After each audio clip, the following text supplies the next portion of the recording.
Correct. Next है agriculture does not include. क्या include नहीं करता है एग्रीकल्चर? तो हॉर्टिकल्चर की अगर हम बात करें तो it is given in 2B2 में दिया गया है। Planting and upkeeping of orchids ये भी दिया गया है। Reserving of land for fodder grazing grass बिल्कुल सही, ये भी दिया गया है। लेकिन फॉरेस्ट फॉर बिग बुशेस नहीं दिया गया है, तो यहाँ पे नेगेटिव क्वेश्चन था, डज नॉट इंक्लूड, और यहाँ पे फॉरेस्ट फॉर बिग बुशेस बिल्कुल राइट आंसर हो जाता है। नेक्स्ट आता है एग्रीकल्चर डज नॉट इंक्लूड। देखिए गार्डन प्रोड्यूस की अभी हमने बात की थी, है। बीजा प्लांटेशन के बारे में बात नहीं की जाती है। टैचिंग ग्रासेस के बारे में बात की जाती है। ग्रेजिंग ग्रास के बारे में भी बात की जाती है। तो डज नॉट इंक्लूड बीजा प्लांटेशन। नेक्स्ट क्वेश्चन है agriculture year means the year commencing on. किस डेट से शुरू होता है एग्रीकल्चर ईयर? और ये कहाँ दिया गया है? सेक्शन 2 सबसेक्शन सी में। एग्रीकल्चर ईयर ये बहुत इंपॉर्टेंट एमसीक्यूज हैं। तो एग्रीकल्चर ईयर कब से स्टार्ट हो जाता है आपका? It starts from first day of July. Land revenue has been defined under which section? Land revenue की बात की जा रही है, वो कहाँ डिफाइन किया गया है लैंड रेवेन्यू को? It is defined under section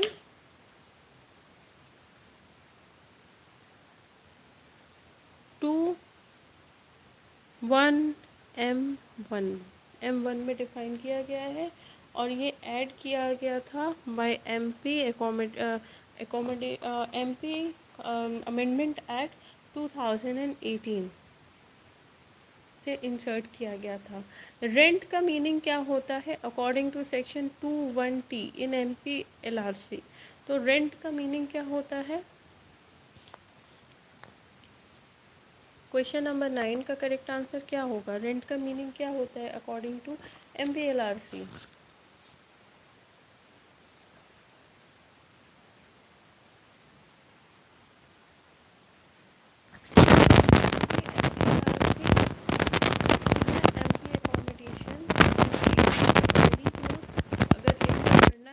They can contact on 790-623.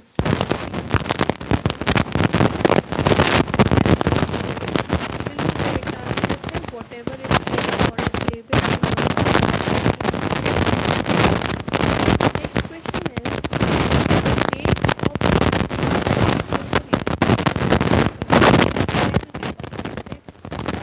on a point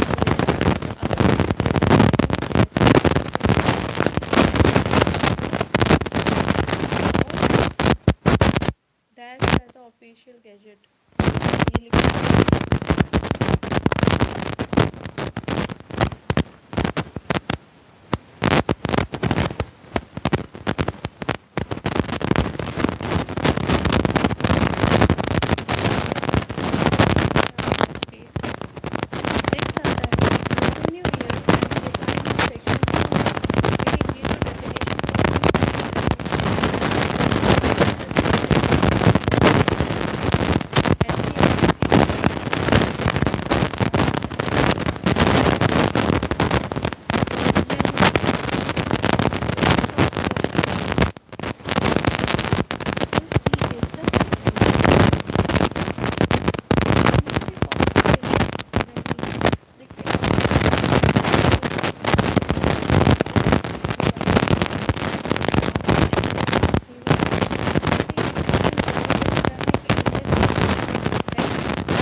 शीशम is a timber according to MPLRC। बीजा क्या नाम नहीं दिया गया है? सॉरी बीजा दिया गया है। ओके बीजा इज देयर।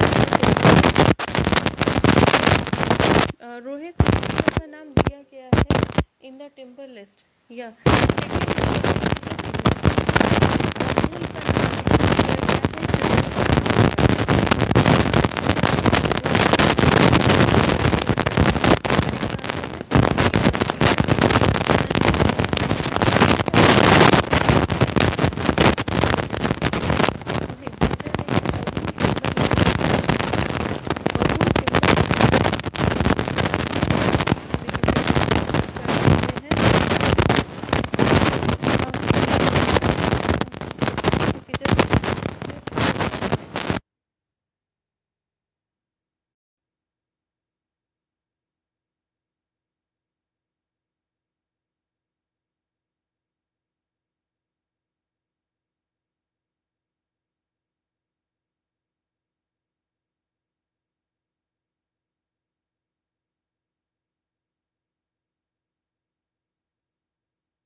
आई होप आप वॉइस क्लियर होगा।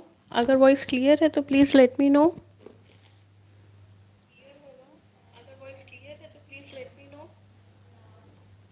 Okay, the question number 12 is which of the following is not a timber?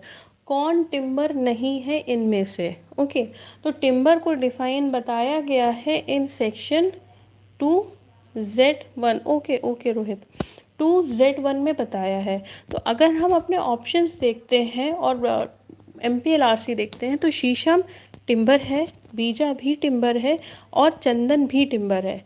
बबूल टिम्बर नहीं है, नेगेटिव क्वेश्चन है, इसलिए babool is the right answer. Next question है to cultivate personally does not mean to cultivate on one's account dash dash dash. तो इसका मतलब क्या होगा? देखिए यहाँ पे पूछा है टू कल्टिवेट पर्सनली का मतलब क्या है। तो टू कल्टिवेट पर्सनली आपका दिया गया है सेक्शन 2 के Z2 में। तो यहाँ पे करेक्ट आंसर क्या होगा?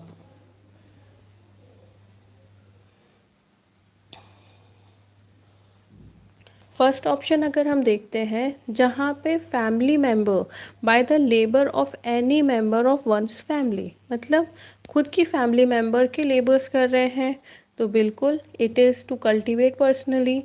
नेक्स्ट अगर हम बात करते हैं by hired labour under one's personal supervision, बंदा खड़े होकर खुद लेबर से काम करा रहा है, तो वो भी पर्सनली कल्टिवेटेड में आ जाता है। By hired labour under personal supervision of any family any member of one's family, यानी कि हायर किया है। सपोज करो हम पर्सनली खड़े नहीं हैं लेकिन हमने अपने घर के ही किसी मेंबर को खड़ा किया है, तो it is also to cultivate personally. क्या नहीं है meaning cultivate personally? It is the right answer आपका हो जाता है by servant on whose wages payable on crop share. देखिए होता क्या है, सपोज करिए जो ज़मीन है वो है एक्स की, यहाँ पे एक वाई पर्सन है, वो कहता है एक्स को यानी कि भूमि स्वामी को कि आप हमको यहाँ कल्टीवेट करने दीजिए, जो भी क्रॉप आती है उसका हम क्या करेंगे, क्रॉप शेयर को हाफ कर लेंगे। लोकल लैंग्वेज में इसको कहते हैं अधिया, यानी कि हाफ ऑफ करना। तो यहाँ पे जहाँ क्रॉप शेयर होता है वहाँ पे ये नहीं आता है, टू कल्टीवेट पर्सनली की कैटेगरी में नहीं आता है। तो करेक्ट आंसर हमारा क्या हो जाएगा? B, by servants on wages payable in crop share. Next अगर हम बात करते हैं, it's about constitution of revenue board have been provided in MPLRC under. Constitution of revenue board किस सेक्शन में दिया गया है? बहुत इम्पॉर्टेंट है ये, क्योंकि यहाँ से क्वेश्चन आ जाता है। तो it is given in chapter 2 and section number, yes Pragya, it is section number 3। बढ़ते हैं अगले क्वेश्चन की तरफ। अगला क्वेश्चन है जो बोर्ड ऑफ रेवेन्यू है,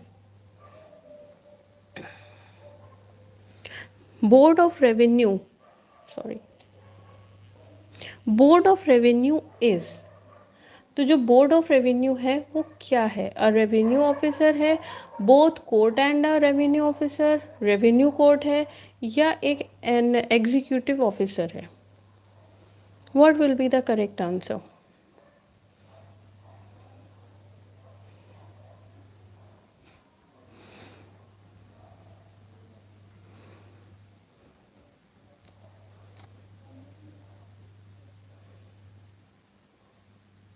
It is a yes.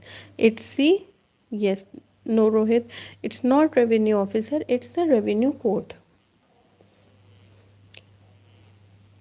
Thank you so much. मिलते हैं नेक्स्ट वीडियो के साथ। फिर से हम 15 सेट आपके साथ डिस्कस करेंगे।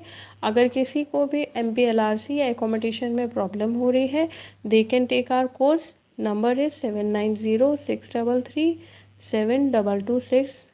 इस नंबर पे आप कॉल करके MPLRC और एकोमोडेशन के लेक्चर्स हमसे ले सकते हैं। Thank you so much and all the best for examination.